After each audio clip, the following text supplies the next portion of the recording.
everyone and welcome back to the Baron's Den for another Star Player Ups and Downs. And after a request, I've decided to bump Grak and Crumbleberry up the order. And yeah, they're the two we're going to look at today. And we're looking at two star players in one go because you actually hire these two together.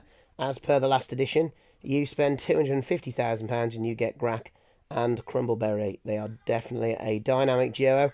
Let's find out a little bit more about them. So we've got an ogre and a halfling. I think what we'll do is we'll kind of do the stats together, then we'll look at their skills and traits together and do it that way. Obviously there might be more ups and downs than there are normally because I'm looking at two separate characters.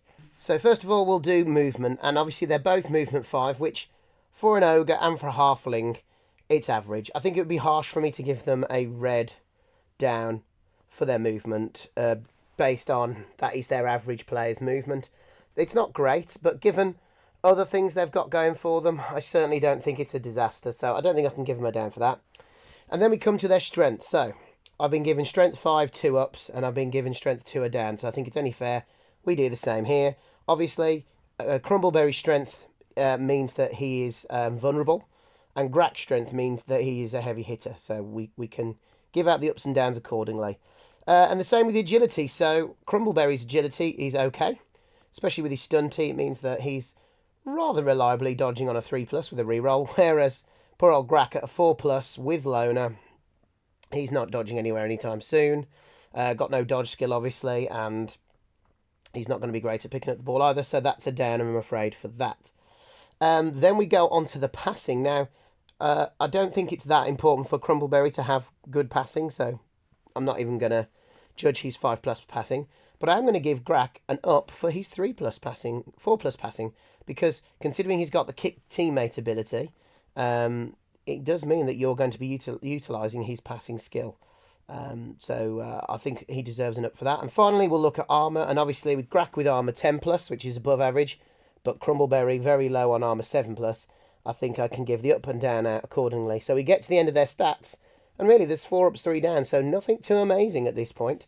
Let's get onto their skills and traits. So, first of all, we'll do Grak. So Grak has got Bonehead, so I'm afraid that's a down, because sometimes star players don't come with the nega traits of the big guy they're based on. But I'm afraid Grak very much has Bonehead, which is going to happen now and then, particularly if you're going for one of the potentially match-winning plays that we'll talk about later. So Bonehead is going to be an issue. But he's got Kick Teammate, which is going to be really useful for not only punting Crumbleberry down the line, should you want to, but there might be other players on your team, depending on which team you've picked. There's plenty of players with right stuff out there, so a lot of teams would benefit from that Kick Teammate as well. And finally, well, not finally, but finally for the ups, we've got Mighty Blow, which is really good, means he's quite good at removing players with that little extra bit of damage. He hasn't got an offensive skill, but I think we can say that he's still pretty good with his Mighty Blow. Thick Skull, I'm not going to give him a down for that, or an up for that, sorry, because it's good. You'd rather have it than not have it, but it's certainly not making him much of a better player. So that's Grak. Crumbleberry, on the other hand, has got Dodge, which is definitely an up. It means that he can utilise that with his stunty skill and rather reliably dodge out of squares, and it also means it gives him a bit of protection when he is blocked. He's got Lethal Flight. Now, I was going to give this an up, and then I thought, but how often do you want to be using Crumbleberry as a missile? It's pretty useful, as a last gasp attempt to stop a score or to break into a cage, perhaps in the second half, where you may have already utilised Crumbleberry, but certainly not the most optimum way to use him as a missile, I don't think, anyway. So I'm not going to give him an up for that.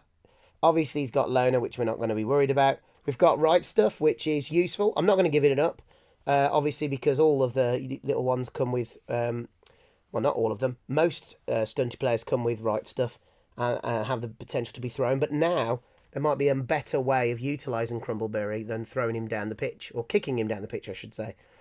So it's not a bad thing, and it will certainly be an option that you use, but I'm not sure I'd give an up to it.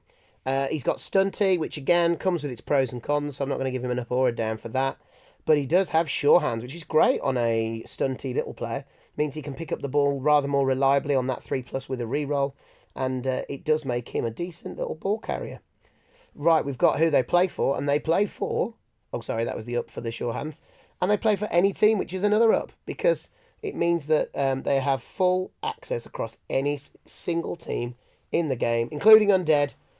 I say that because Morg is at any team except Undead, because he's very much against the Undeads, and it's just really useful to be able to utilise them across like that.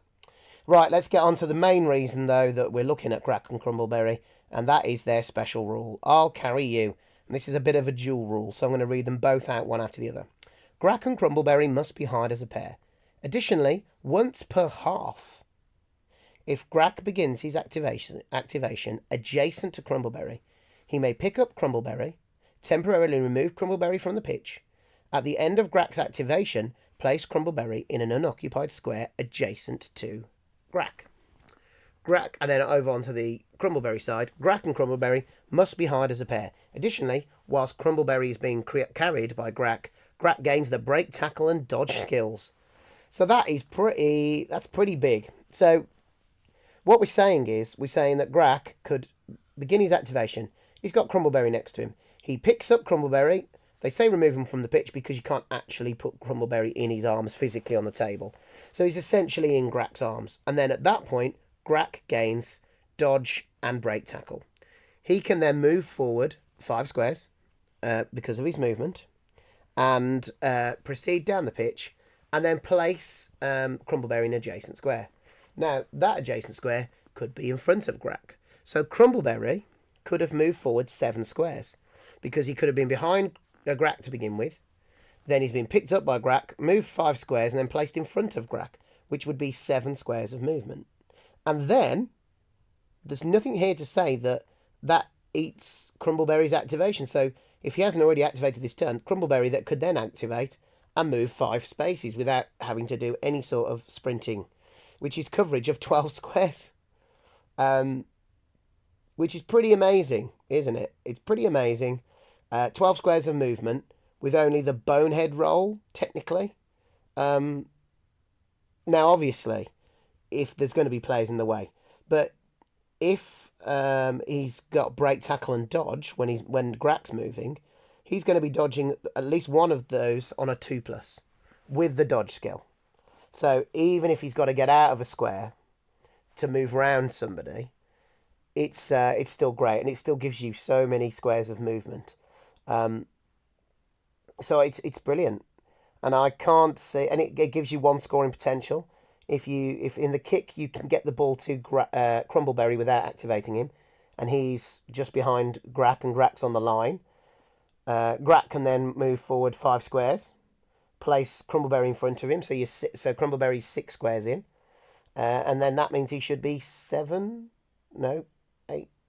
squares away from the end zone, which means with 2 rushes, Crumbleberry, that's it for the 1 turn. So that is a bonehead roll and 2 rushes to get a 1 turn. Of course, depending on how your opposition sets up, there might be dodges. But if they've done the throw teammate defense and lined them up at the back, you've got the 3+ stunty dodging, which Crumbleberry's half decent of. It's not like he's got to land like he would with a kick teammate or a throw teammate. So all in all, it looks like a mega ability. And we have to wait and see. It doesn't mention about Crumbleberry's activation. And I think if it did eat Crumbleberry's activation, I think that would be a lot less potent. So I'm actually going to give it a triple up, that special rule, because it really does transform Grak and Crumbleberry into being a real menace and a real threat. Once per half as well. So you could do it on defense. You could do it on offense. It's mega. Absolutely mega. And that leaves me to cost. He's 250,000, and I think that's an up. You're getting 2 star players for that. And if Grak was like, so he's a strength 5 big guy with Mighty Blow. So let's say he was 180. At 70k, you're getting a stunty player who's got sure hands. And that's before you've even thought about the special rule. So on the whole, I think they're a well-priced duo. In fact, if that special rule is like I'm reading it, then I think they're underpriced. So that gives Grak and Crumbleberry a +9, which if we go to the tier list, that puts them only second to Ripper. So obviously this glow up of a special rule is catapulting them. Now, obviously, if you took that +3 away, that special rule away, they're only in the A tier um, as a duo, and I think that's again a lot of that is to do with the cost and the sure hands on. There's some good things about them, but actually, normally they're only about here, and they're only here because they are a quite affordable duo. But that special rule is putting them up there at the moment. So yeah, that's Grak and Crumbleberry. And the great news is, any of you can give him a go because he plays for any team. Now, the only thing to bear in mind, I've already seen tournaments banning him. I don't know if they're banning him because they think he's too potent, or whether they're banning him because they think it will lead to too many disagreements because it's not necessarily clear with his rules, or both. But you might, before you go and invest in the Forge World models or any third-party versions, or even if you just plan to use an ogre and a halfling, you might want to check what the availability is with him. But obviously, if you're just playing in your local league and they've got no bans on star players, then yeah, give them a go. Any team you've got can utilise them. Right, that's enough from me. I shall see you on the next one. Don't forget to like and subscribe. And yeah, bye for now.